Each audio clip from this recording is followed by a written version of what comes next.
Prinášame vám test jazdenej Hondy Civic 8 generácie v spolupráci s www.motointegrator.sk.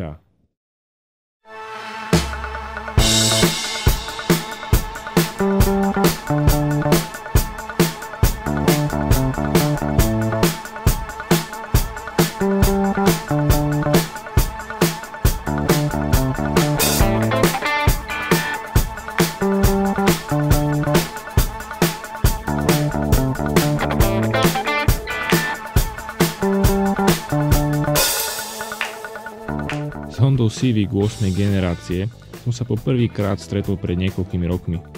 Keď som mal 18, kúpili si ju kamošovi rodičia. Neverili sme vlastným očiam, ako keby pred ich domom zaparkovalo UFO. A myslím, že sme mali na to právo, veď to auto predsa ešte aj dnes vyzerá, ako keby prišlo zo vzdialenej budúcnosti. A nemyslím tým len exteriér, ale aj interiér. Nesmieme zabúdať na to, že Honda uviedla Civic 8 generácie v roku 2005. To znamená, že sa tak udialo 10 rokov dozadu. Automobilka pre Európu primárne určila 3- a 5-dverový hatchback. Na trhu však môžete nájsť aj sedan, napríklad s hybridným pohonom. Dizajn tohto Civicu je kategória sama o sebe. Honda sa ním chcela zbaviť povesti dôchodcovského vzhľadu. Myslím, že sa jej to podarilo a zabrdla do budúcnosti. Exteriéru svojimi netradičnými tvarmi zdatne sekunduje aj interiér.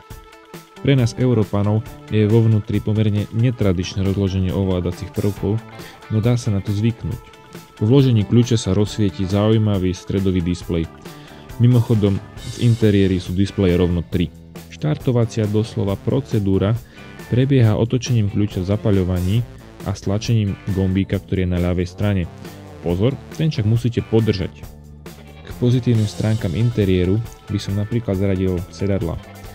Podľa môjho názoru sú dobre tvarované a chrbát ma v nich nebolel ani po dlhšej jazde. Negatívne však hodnotím výhľad dozadu. Honda netradične tvarovaným zadným oknom spôsobila to, že v strede výhľadu máte spoiler. To znamená, že niekedy naozaj musíte použiť bočné spätné zrkadlá. Má to však aj svoju výhodu. Ak sa v noci na vás niekto lepí, jeho svetla cez tento spoiler nepreniknú a teda nebude vás osĺňovať. Kým predchádzajúce generácie kládli dôraz na športové jazdné vlastnosti, tak tento Civic to už veľmi nerobí. Vzadu sa nachádza len vlečená náprava s torznou priečkou. To je jasným znakom toho, že Honda urobila veľký kompromis. Podvozok je na moje prekvapenie pomerne tuhý. Auto je navyše citlivé na správne nastavenie geometrie. Používané a trochu unavené kusy teda môžu mať problémy, najmä na nekvalitných cestách. Zadok môže na nerovnostiach odskakovať a dovnútra prenikajú naozaj silné rázy od podvozku. Pozitívne hodnotím riadenie, ktoré je presné a strmé. Nie je však také komunikatívne ako na predchádzajúcich generáciách, no pochvalu si zaslúži aj tak. Na európske podmienky má Civic pomerne úzkú ponuku motorov. To však vôbec nevadí, pretože si z nej dokážete vybrať. Základ tvorí benzínová 1.4, ktorá je podľa mňa slabá a povedal by som, že aj zbytočná. Oveľa lepšou voľbou sa javí 1,8 litrový benzínový atmosférický štvorvalec, ktorý dosahuje 103 kW. Nemá síce turbo, takže ho musíte točiť a vytáčať, napriek tomu sa však dokáže odmeniť pomerne dobrou jazdnou dynamikou a priateľnou spotrebou.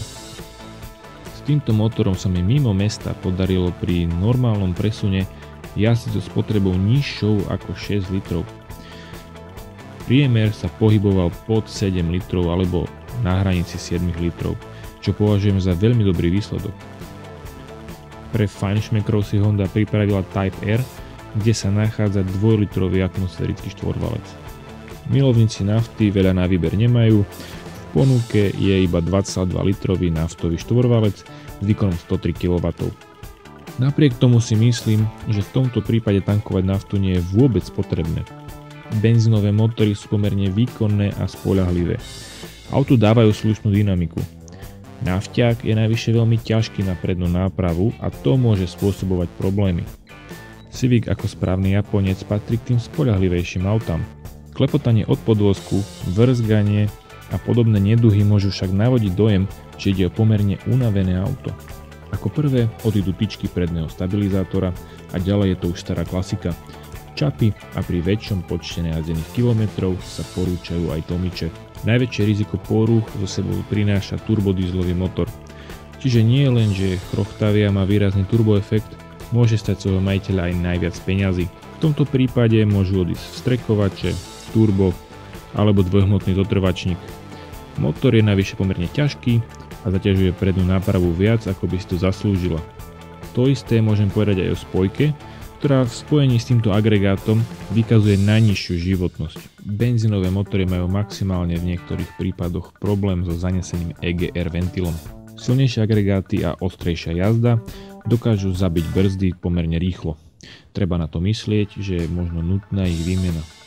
Z tých trápnejších porúch máme v ponuke napríklad zatuhnuté plynové vzpery kufra. Civic teda vyniká spoľahlivosťou, lepšími jazdnými vlastnosťami a kvalitnými motormi. Ako je to teda s cenou? Ponuka jazdených vozidiel sa v súčasnosti drží nad hodnotou 6000 eur. V autobazároch nájdete bohato zastúpený turbodiesel alebo najslabšiu 1.4. Ani jeden motor nie je vyslovene zlý, ale jednoducho nebral by som ich. Podľa mňa je najlepšia benzínová 1.8 alebo Type R s najsilnejším 2-litrovým motorom. Honda ponúkala Civic v 3 stupňoch výbavy. Ako teda zhodnotiť UFO na záver? Galaxiou s ním cestovať rozhodne nebudete. Potešiť však môže vysoká spoľahlivosť a dobré motory. K ním sa však pridávajú aj pomerne kvalitné jazdné vlastnosti a všetko toto robí z neho žiadaný artikel na trhu s jazdenými autami. Ak teda nájdete kvalitný kus, myslím, že s kúpou by ste určite nemali otáľať. Náhradné diely nájdete na stránkach našeho partnera www.motointegrator.sk za nasledujúce ceny.